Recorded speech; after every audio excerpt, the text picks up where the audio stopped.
We ought to have real concerns about TikTok. I can go through them one by one. Number one, you could think about the data transfers, the fact that they're collecting American user data and allegedly, at least, potentially handing them over to Chinese Communist Party linked actors.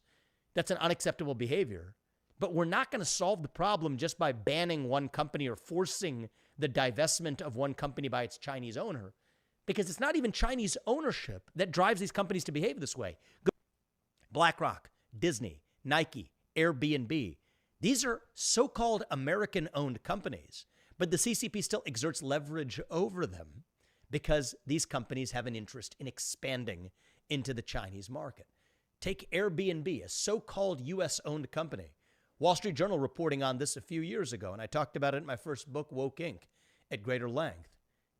To the Chinese Communist Party, as a condition for expanding into doing business in China, is handing over private U.S. user data, even the geolocational data, the private messages that a renter and a host send each other on the Airbnb platform was sent none other than to China as a condition for expanding into the Chinese market. That's interesting. It's a U.S. company. What kind of forced divestment? It's not a Chinese owner. It's not going to solve that problem. It's a behavior.